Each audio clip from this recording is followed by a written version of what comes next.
एक व्यक्ति की ज़मीन भी चली जाती है और सोचिए मुआवजे के लिए भी भटकना पड़ता है। मुआवजे में की लिस्ट जो जारी होती है उस लिस्ट में नाम भी आता है, लेकिन मनगवा एसडीएम ये कह देते हैं कि आपका पैसा नहीं मिलेगा।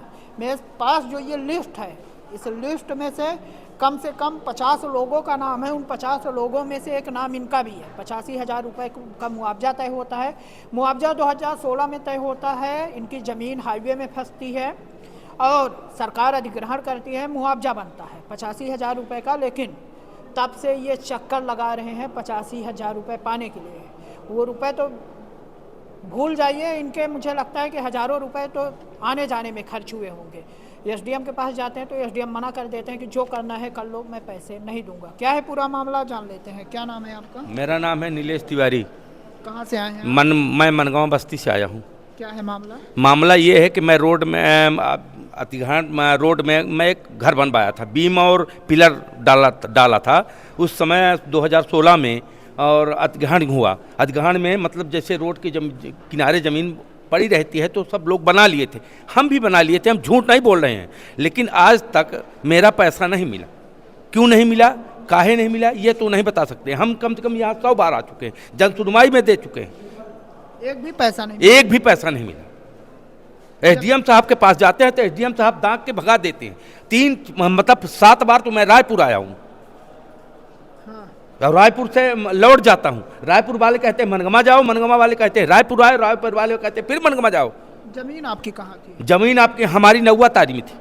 रायपुर करचुलियान में फंसती है? नहीं, वो रायपुर करचुलियान में एसडीएम रायपुर लगता है, भुअर्जन।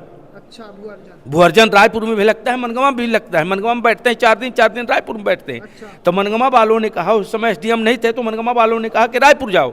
हमने रायपुर गया, रायपुर में साइन करवाया। फिर इसके बाद मनगमा गया तो मनगमा वाले कहते हैं कि रायपुर जाओ, फिर जाओ और फिर आओ। ये कौन सी भाषा है? ये कब से भटक रहे हैं? हम 2016 से भटक रहे हैं सर। अकेले जमीन जो थी आपके नाम ही थी या किसी और भी? किसी के नाम थी और थी, हमारे भाइयों के नाम थी और अलग है। अच्छा। वो पट्टे की जमीन है, मैं झूठ नहीं बोल रहा हूँ, वो पट्टे की जमीन है। ये जमीन अधिग्रहण की गई थी 2016 में। मैं एक कमरा घर बनाया था। तो वो जो जमीन अधिग्रहण की गई थी पर्टिकुलर आपकी थी या भाई भी उसमें? नहीं, पर्टिकुलर मेरी थी। भाइयों को मिल गया? भाइयों को मुआवजा मिल गया। कितना मिला है मुआवजा? वो करीब 1.5 लाख मिला था। तो 1.5 लाख मिला था, तो 1.5 लाख में हम भी हैं, भाई भी हैं और हमारे एक भाई और हैं।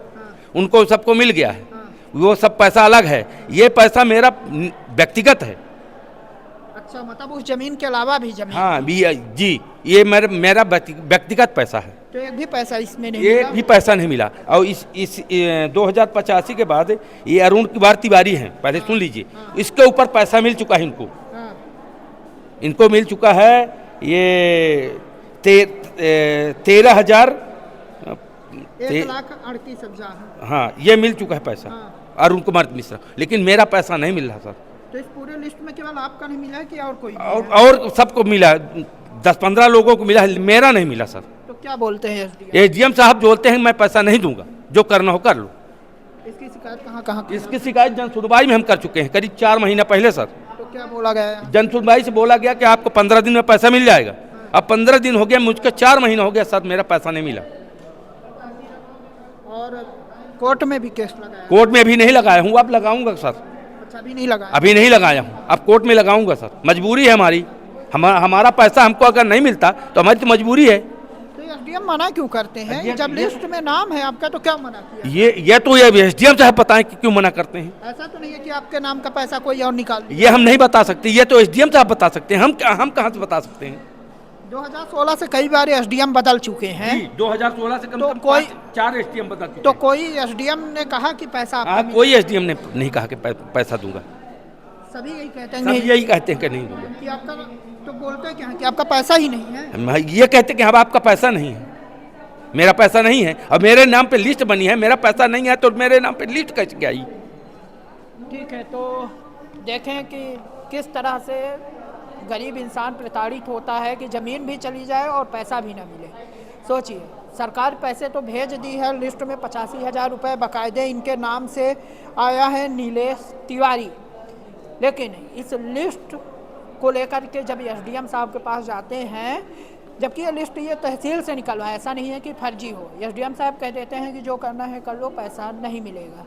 अभी ये जन सुनवाई में भी आ चुके हैं, कई बार जन सुनवाई में कहा गया 15 दिन में आ जाएगा, 4 महीने हो गए नहीं आया। अभी ये कोर्ट केस करने की बात करें, देखना दिलचस्प होगा कि इनका पैसा मिलता है या फिर ऐसे ही चलता रहेगा। वीडियो जर्नलिस्ट सोनाली के साथ नीरज तिवारी की रिपोर्ट।